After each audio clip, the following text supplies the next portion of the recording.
now reached the end. For the first time in history, countries have expressed a desire to end the oil age.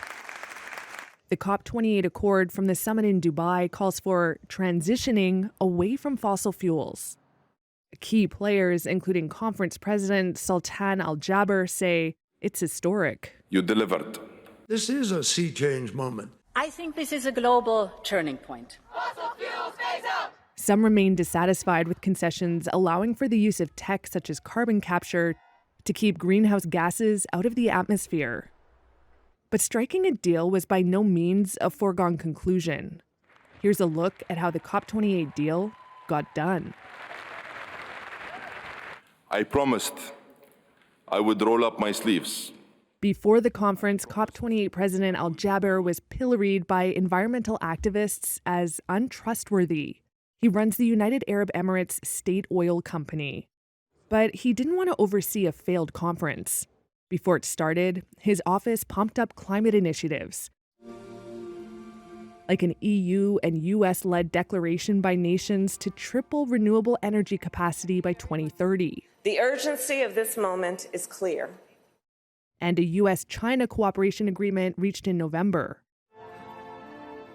Sources say getting a deal took deft maneuvering by the conference host, as well as back-channel diplomacy from the top envoys of the world's biggest polluters, the US and China. Al Jaber intentionally stirred the pot, sources say. His approach was to put out deliberately provocative drafts for a deal that forced negotiators to reveal the outer limits of their positions, then find common ground.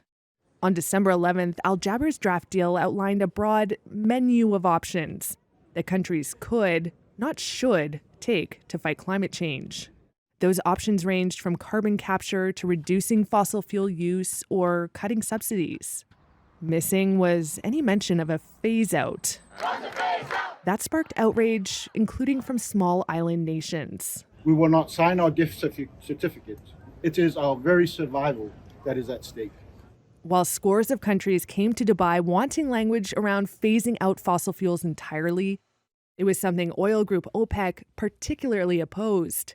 But the outrage expressed at the summit was the desired effect, according to one source, who said the move made clear where people stood. Mr. Kerry. The presidency then took meetings into the early morning hours over the next days. We're going to work.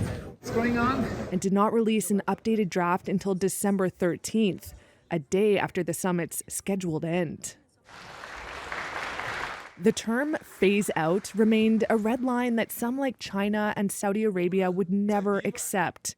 So U.S. envoy John Kerry and his Chinese counterpart Xie Jinhua found a workaround. They already had a roadmap from their recent climate cooperation in November. Use words that essentially mean the same thing as phase out. With China and the U.S. aligned, it was just a matter of getting OPEC on board. One source said it was Kerry, China, and the Saudis that played a constructive role at the 11th hour. A source familiar with the negotiations said the final flurry of diplomacy ensured the deal would pass.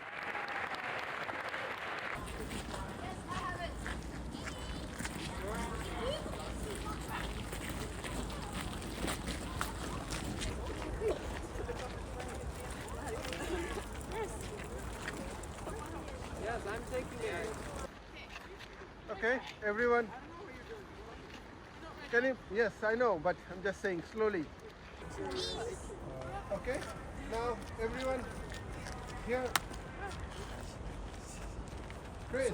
What? Photo. I'll take one more in the camera. What do we want? Climate justice! What do we want? Climate justice! Now! When do we want it? Now!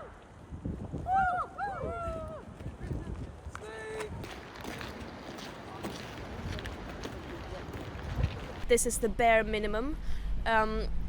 Some people say that this is a first step, but we've already had first steps and that hasn't led us anywhere. The emissions are still increasing. We are experiencing record highs. This text is toothless and it is nowhere even close to being sufficient to keep us within the 1.5 degree limit. It is a stab in the back for those most vulnerable, and it was undemocratic. It was signed when when many island states were not in the room, and that is completely unacceptable, and we cannot talk about climate justice without having the most affected in the room.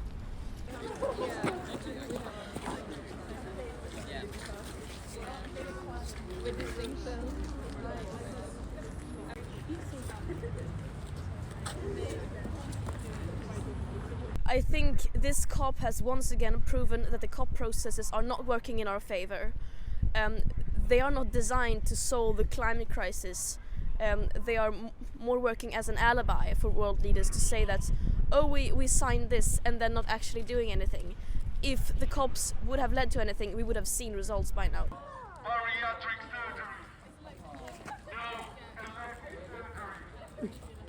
There have been 28 COPs, and that has not led us anywhere, but moving still in the wrong direction.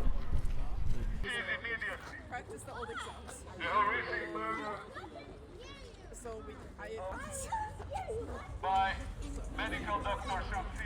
As long as we don't treat the climate crisis as a crisis, and as long as we keep lobby interests influencing these texts and these processes, we are not going to get anywhere. We need to address the root causes.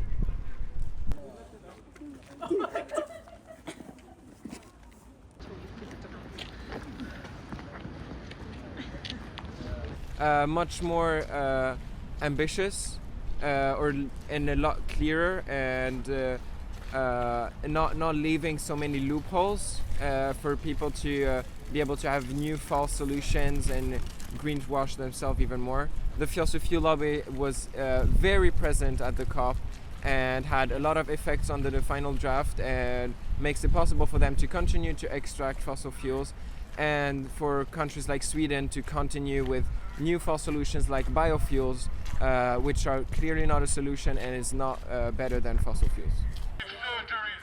Stop all elective surgeries.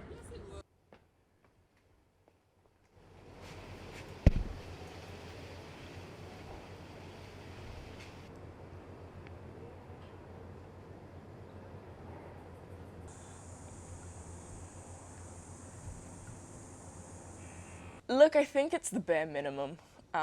Really, we haven't been able to use the word phase out, which I think is atrocious. You know, let's call a spade a spade. But look, it's the smallest of wins, I would say. But we've got so far to go. There's a long way to go. And really now it's up to governments to actually enact it, because these, at the end of the day, aren't legally binding. So, yeah.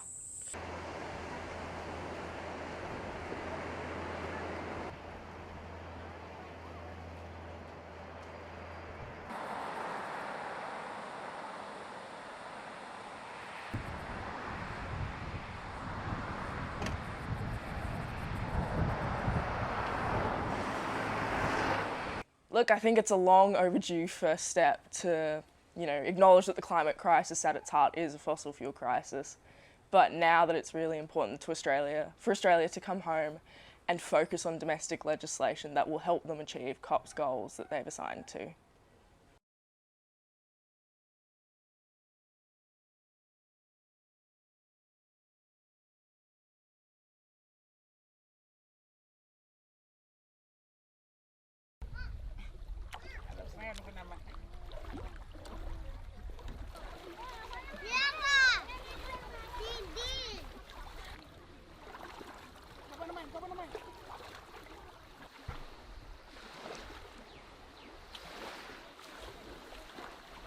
I think the Pacific was looking for more, honestly. They're looking to be helped and protected. They're on the front lines of climate change, and as Australia, you know, we're one of the Pacific's biggest neighbour, and we are the biggest carbon emitter in the region.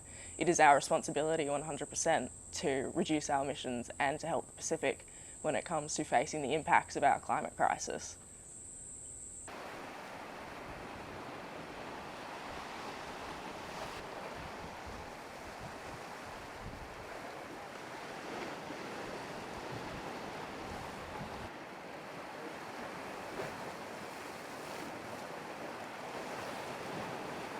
So right now the government doesn't have a legislative duty of care to look after young people when it comes to making decisions that will affect the climate crisis. And this bill has been created by young people, and it's tabled and ready to go for the government to pass. And really, I don't see a reason why they shouldn't be doing it.